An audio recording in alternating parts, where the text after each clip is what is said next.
Tonight on the Northwestern News Report, Cook County grappling with an opioid epidemic. What community leaders are saying. Plus, how Evanstonians celebrated Halloween and Day of the Dead this past weekend. And a look at Norris's past and future.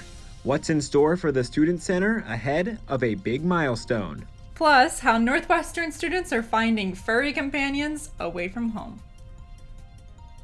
Those stories and more tonight on the Northwestern News Report. It's your news right now.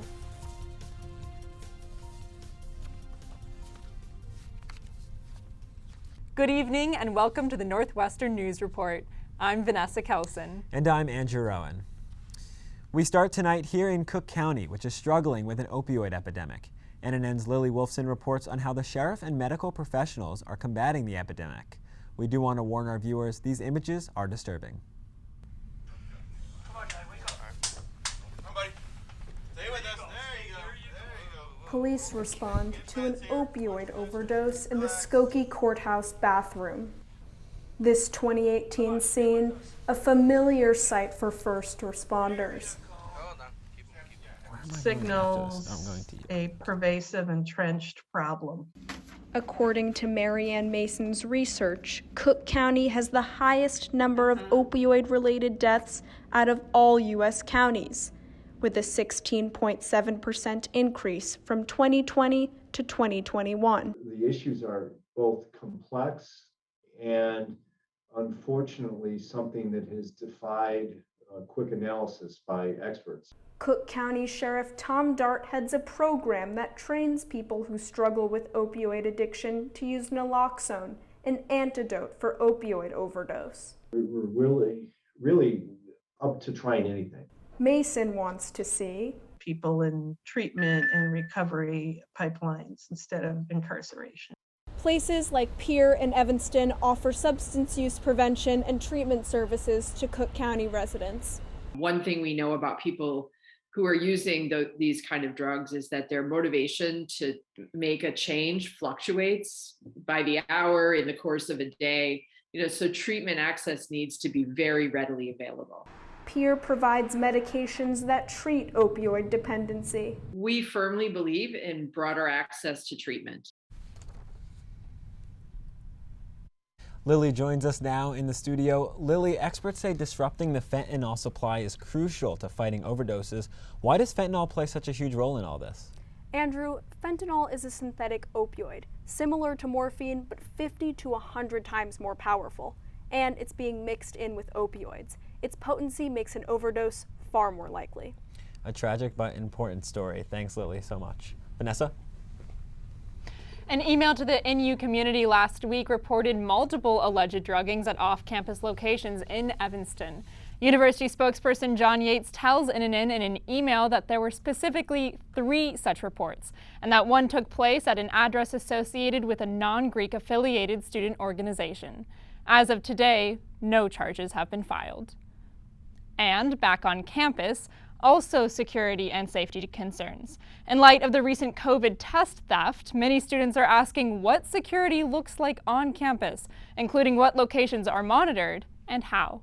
NNN's Liam Bates has more. A week after the theft of 4,500 COVID tests from Foster Walker, security is still on top of minds for students who live there. It explains that I've never noticed anything like that, but I've never actually paid attention to that either.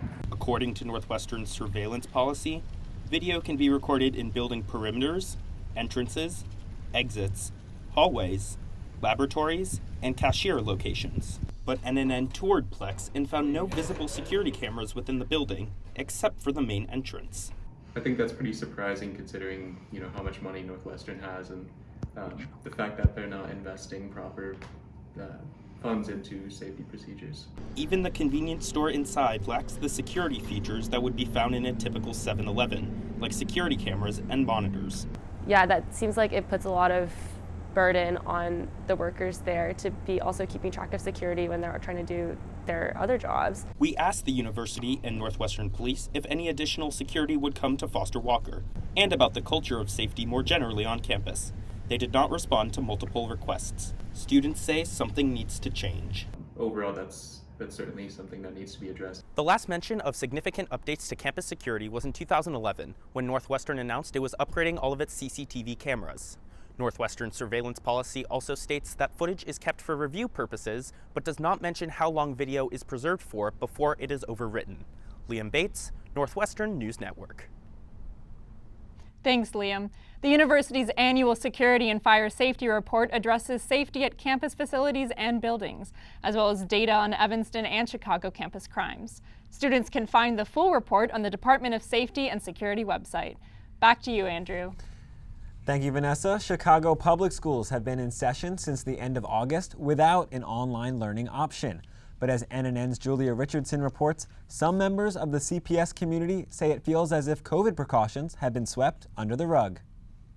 Don't wait, eradicate, don't hate on those who vaccinate. Louder! Community leaders, parents, and staff demanding more safety at CPS schools.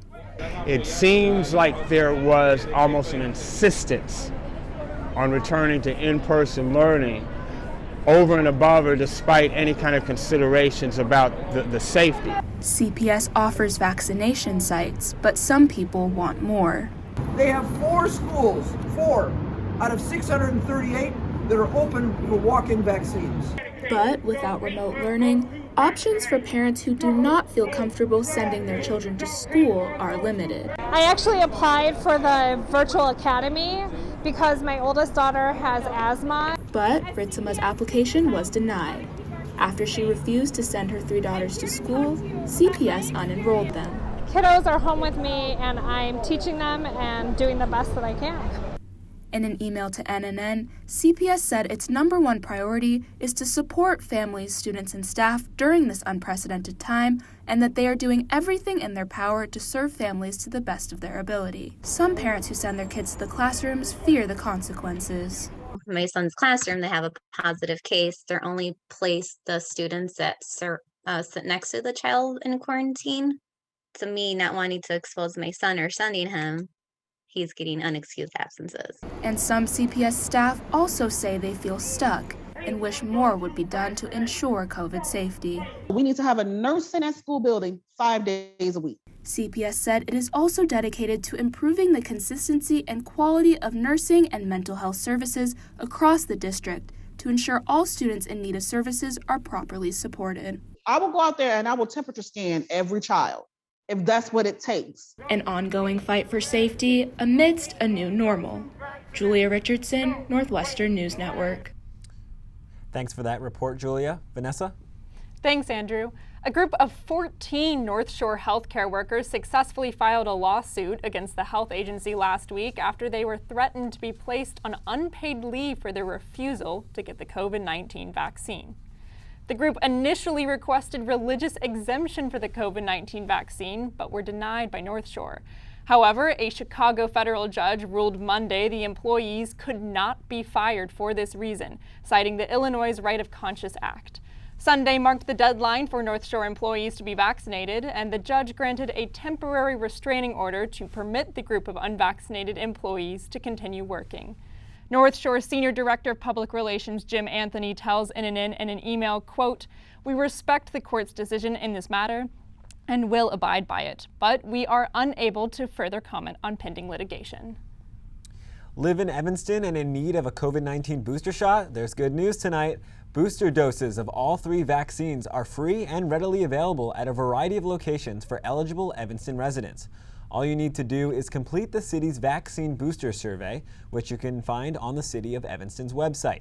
For residents that have the Pfizer or Moderna vaccine, eligibility includes being 65 years of age or older, or at least 18 and living in long-term care settings, having underlying medical conditions, or working in high-risk settings. For those that have the Johnson & Johnson dose, the only requirement is that you are at least 18 years of age. As students circulate in and out of the dining halls amid COVID-19 and flu season, growing concerns about sanitation may be in the air. Campus Groups tells NNN in an email that safety and sanitation is their top priority. The facilities are thoroughly cleaned, disinfected, and sanitized regularly throughout and at the end of the day. And campus associates are trained regularly on safe food handling and proper cleaning procedures. but some students keeping their guards up so the spread stays down. I tend to double mask whenever I go out, especially when I'm going to be at indoor places. And for many Northwestern students, returning to campus also means taking their first in-person exam in almost 2 years. NNN's Bridget Aduadea has more. Students are in the thick of a midterm season unlike any other since March 2020, transitioning from 19 months of online exams to in-person testing. I did feel the anxiety, especially last week. I had 2 midterms in one day. Weinberg first-year Nicole Aguilar Medina says she felt drained taking back-to-back in-person exams. New testing procedures compounded with fears of COVID. Ideally, keep people safely distanced away to a point where one doesn't necessarily have to have the fear of, is the person behind me coughing? Weinberg's second-year Molly Brown says she felt safe. And I also feel a lot safer knowing that everyone has to wear a mask. Weinberg's second year, Augustin Bayer, says he thinks social distancing may lower the chance of cheating. You put people away, they're not going to be able to look at each other's papers, but they're also not going to be able to cough on each other's faces. So, despite feeling safe, Bayer says the experience was academically challenging. He says his exams last year were open note, and now they're closed note. It just involves a lot more memorizing that I think not just myself, but a lot of other students had kind of forgot how to do. So I think it will take a while for people to get back in the same groove. Masks up to put pens down on paper. Bridget Aduwadier, Northwestern News Network. NNN reached out to campus administrators about their in-person testing policies, but did not receive a statement. And speaking of midterms, I rarely ever get 8 hours of sleep, but you should. NNN's Megan Leibowitz takes a deep dive into the benefits of a deep sleep during midterm season. While students may get A's in the classroom, their sleeping habits get low marks. 5 to 6 hours. Last year was definitely worse, like 5 or less. 7 hours? 7 hours, the edge of a healthy sleeping time, according to Dr. Phyllis Z. The range is 7 to 9 hours, but really kind of that minimum is about 7 hours. Sleep deprivation can cause cognition, blood pressure, and metabolism problems. Sleep actually helps in some ways to flush out. It's like the trash collector or the flushing of the toilet, flushing out some of the toxic activities. Dr. Z says don't pull an all-nighter to study for your midterm, so close your laptop and go to bed. Trying to maintain a healthy sleep habit throughout the entire week is going to pay off in spades compared to cramming. What do healthy sleeping habits look like? Dim your lights 2 or 3 hours before bedtime, stop eating 3 hours before bedtime, and maintain consistent sleep schedules, yes, even on weekends. Try not to have more than a 2-hour difference between your weekends and your weekdays. That's what we call social jet lag. This midterm season, getting your Z's so you can get A's. Megan Leibowitz, Northwestern News Network. Thanks so much, Megan. Dr. Z says if you're tired, coffee can be helpful in moderation. But don't underestimate the power of a good nap. Coming up, Latinos in Evanston North Shore honor the deceased on Day of the Dead. And Evanstonians get real spooky as they celebrate Halloween. We'll be right back.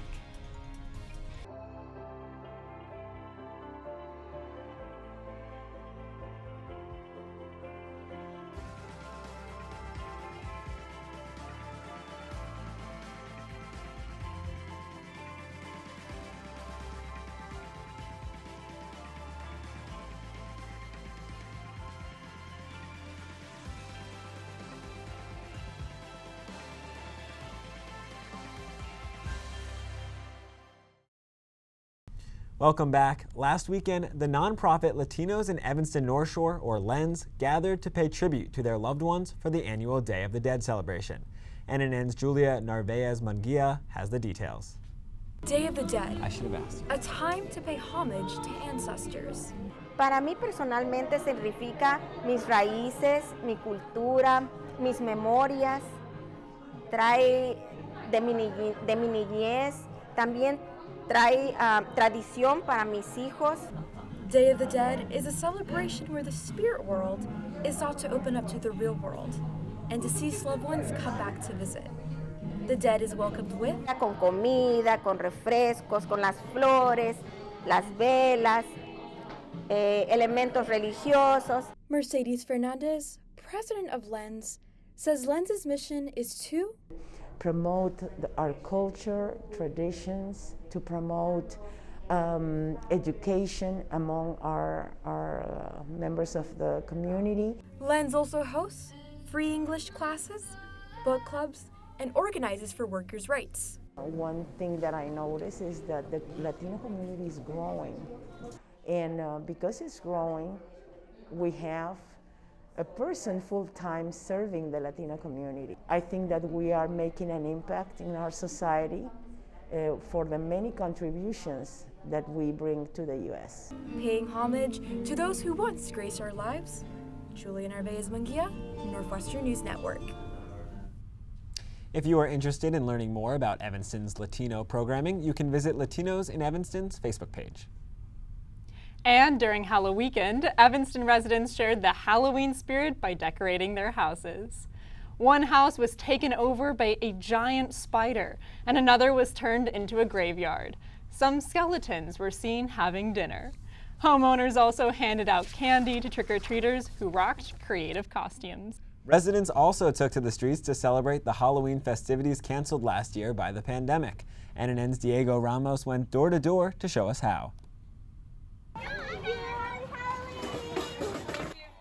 It's a scary time to be in Evanston, as city officials and residents take to the streets to celebrate Halloween in spooktacular fashion.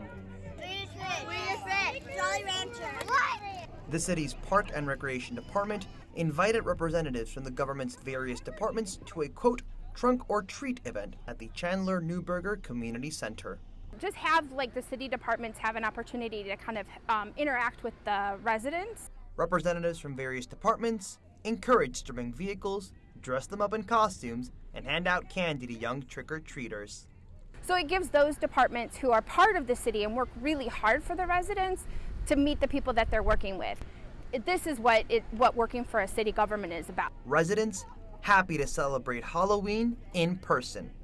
Being able to go outside and actually celebrate it. Yeah, less stress around 6 feet distance of the candy, and so it's nice.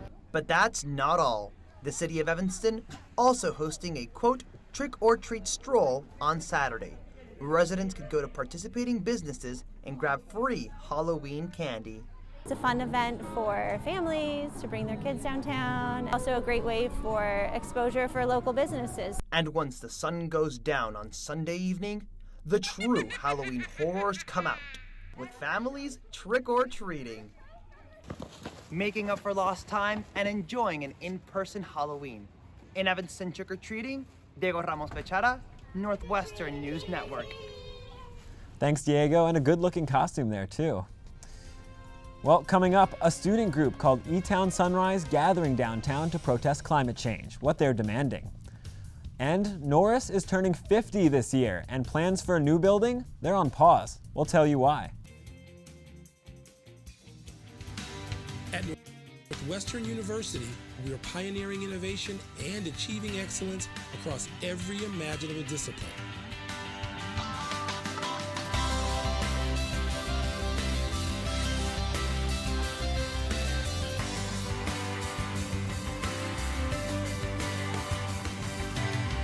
At Northwestern University, the possibilities are endless.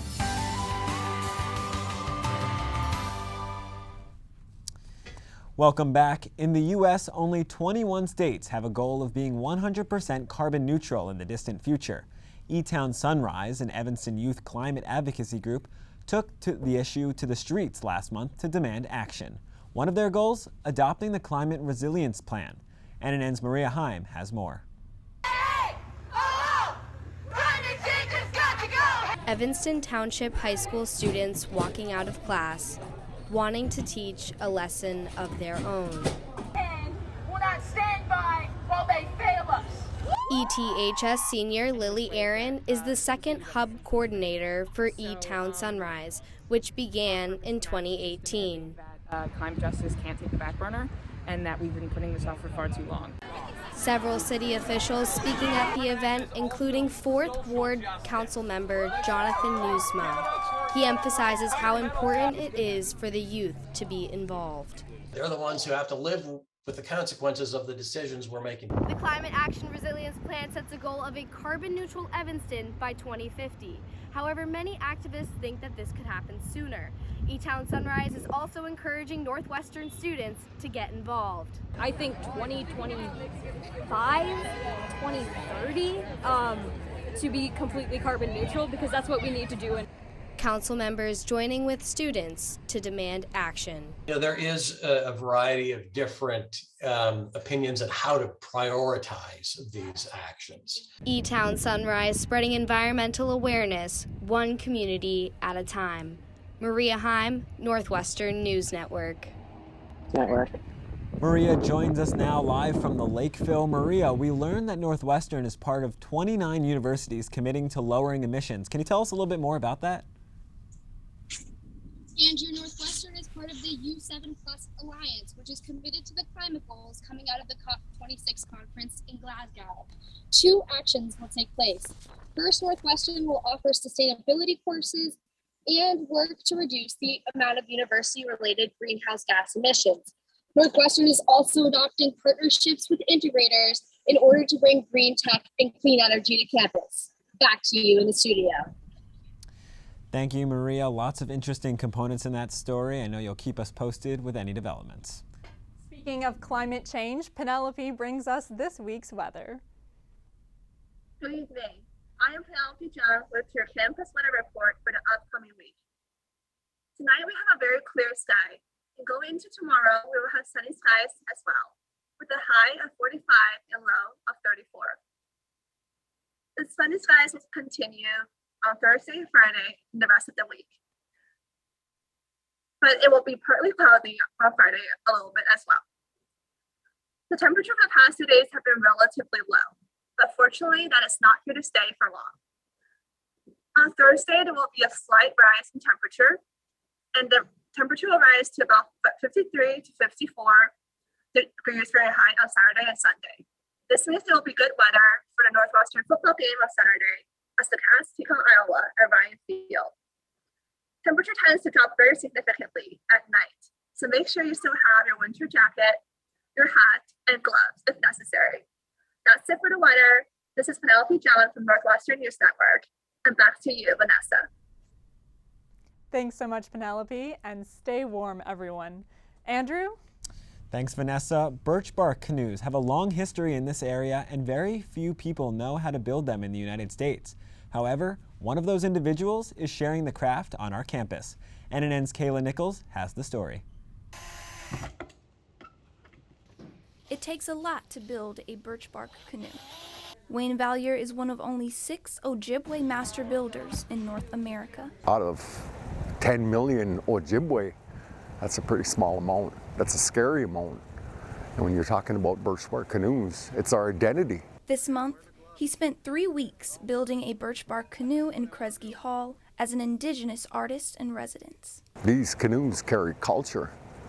Everywhere the Anishinaabe went, they went by canoe. Starting with sheets of birch bark, Vallier and his apprentices use a process that's been around for thousands of years. There are wood tolerances and curves on this canoe that you can't use a protractor to find. It can only be found by sight and touch. But it's so much more than putting parts together. Vallier says it's deeply personal. I look at that canoe and it represents a part of my life that I spent building that canoe. On Friday, a ceremony at sunrise. While strong winds prevented a complete launch, it's still a historic dip. This ceremony is especially significant. It's probably the first time that an Anishinaabe canoe has been launched in this area since the Treaty of Chicago. And for NU professor Patty Lowe, this is an especially emotional moment. Our ancestors are here, so we've always had a presence, but this was a physical presence that's really I don't know, it's hard for me to put into words. We will continue to follow our customs and follow our ways in a native way. So when I see that canoe going in Lake Michigan, it's proving we're back home. Preserving history and culture. Kayla Nichols, Northwestern News Network. Long-term plans for the canoe are still being considered, but it will be continued to be used for teaching and learning. The change of seasons in Evanston also means the Evanston Farmers Market will soon close up shop for the winter. This year, a tremendous success for the market. Foot traffic to the market exponentially increased since the pandemic began, and vendors and customers alike couldn't be happier. But the City Council recently discusses potentially moving the location of the market next year. But as of now, no set plans. There was certainly an outcry by all of our customers and our vendors that said that they did not want to move. But at this point, we're not moving, we're not changing hours, we're not changing management. The finals Farmers Market of the year will be held on November 6th. Evanston is looking for a new city manager. The search will take place over the next few months, starting with officials gathering community feedback. Active recruitment efforts will take place this month. The week of December 11th, City Council will interview a short list of candidates. A final candidate will be approved in January 2022. Kelly Gandersky is currently serving as interim city manager. And more changes in the city. Last week, the Evanston City Council proposed a budget for the 2022 fiscal year. NNN's Brooklyn Moore takes a closer look at proposed spending across Evanston. The city of Evanston is pulling out its checkbook. The proposed 2022 budget includes $60 million more in expenditures than last year, more than half of which is coming from the federal government for COVID relief. But not everyone is happy. The budget presentation last Monday was beyond infuriating. Some departments are getting more money, like city managers, parks and recreation, and public works. Some departments are getting less, the police department, health and human services, and city council. One hot button issue, additional funds for the Robert Crown Community Center's upkeep. The expenses next year are projected to exceed revenues by almost $2 million. There's a lot of work to be done that goes far beyond a TIF, a single building. Also at issue, $700,000 for a new animal shelter. The $700,000 for consulting services for the animal shelter, that's a big number. A tax increase is needed to cover these expenditures. New council has transformed in large part into the old tax and spend council. Resident Ray Friedman said he thought the council was rushing the process of passing the budget. Okay, we expect to be heard and responded to. Evanston Mayor Daniel Biss responded saying resident interest was low. There are only 2 people who signed up to participate in the budget hearing. There will be no immediate action. The next budget hearing will be on November 8th, and the council has until the end of the year to pass it. Brooklyn Moore, Northwestern News Network. Thanks, Brooklyn. For a complete line item list and description of the budget, please visit www.cityofevanston.org/government/budget. Back on campus, Norris University Center, a staple of campus life, getting ready to celebrate its 50th birthday. But it's getting old, and talks for renovations, they've stalled. So what's the status of the Student Center? I took a deep dive. 51 years ago this summer, a groundbreaking on a campus cornerstone, Norris University Center. Some people call it the living room of a college campus. I just say it's the space where people can come and be in community together. And come together they do. Historically, in a given year, we'll have close to 10,000 meetings or events that'll happen in this building. Jeremy Schenk is the Associate Vice President for Operations and Services and the former Executive Director of the building. They're currently hiring a new one. How are you, bud? He says the space has adapted to meet the needs of the generation, pointing to recent improvements like the basement food court area, technology investments, even new carpet and flooring in some areas. It just looks a little older, a little more worn down. Despite those improvements, some students say the building is showing its age. The only floor that doesn't look like it's 50 is the first floor, which they've redone the most. As we're looking towards the future, we're going to look for ways to be more innovative. But just a few years ago, the idea for that future, a whole new building. This is a project that's been a long time coming and is really needed for the university. We might get that in the future, and today's students deserve for us to be focusing on improving their experience today. In 2016, Northwestern announcing plans for a new university commons. The building, 1/3 larger than Norris. But the progress so far? Nothing. The university denied requests for an on-camera interview, instead sending a statement saying several projects, including the commons, were placed on hold due to financial constraints in 2018. They say the priority is investments in existing buildings like the Black House, Elder, Allison, and the current Norris. In 2017, the administration told the Daily that Northwestern is focused on finding enough funding for the $180 million project. Because I honestly think more people would come here if Norris wasn't so ugly. Northwestern did not respond to a request for comment about the status of fundraising. Shank says the team is working hard to make what we do have the very best. You know, it's sometimes a walk for students to get to Norris, but we hope that what we're building here and creating here makes it worth the walk. Now, the building staffs 225 student workers, but Shank says they're looking to hire a whole lot more. You can apply on their website. Vanessa? When we come back, what is it like for students fostering pets here in Evanston?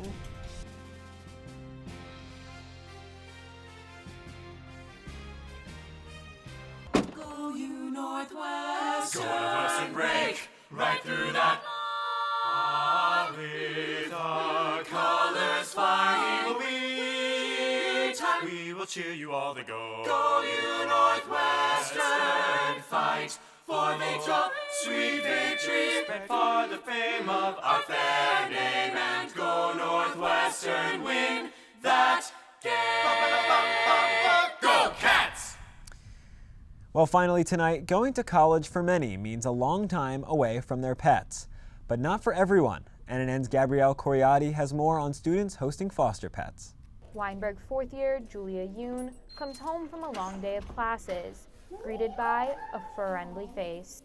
It's hard just coming home to an empty place, but now it's not empty and I have her to come home to. Students fostering a pet from the Evanston Animal Shelter to add another member to their family at Northwestern. You can still have that animal companionship and still form a connection with an animal while also not really committing yourself long term, especially because we're in college. Fostering, helping to save space in the shelter, and giving animals a home even if it's just for a short time. Typically fostering is until they're adopted, but even like weekend fosters are super helpful. A priceless companion at no cost. The best thing about fostering is everything's covered by us.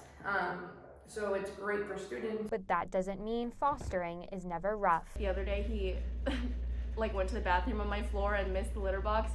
Little things like that. Potential fosters needing to be prepared for the responsibility. If you are planning on fostering or if you're interested, really know what you're signing up for. You're signing up to take care of an animal's life and well-being. For some, the thought of goodbye is too tough.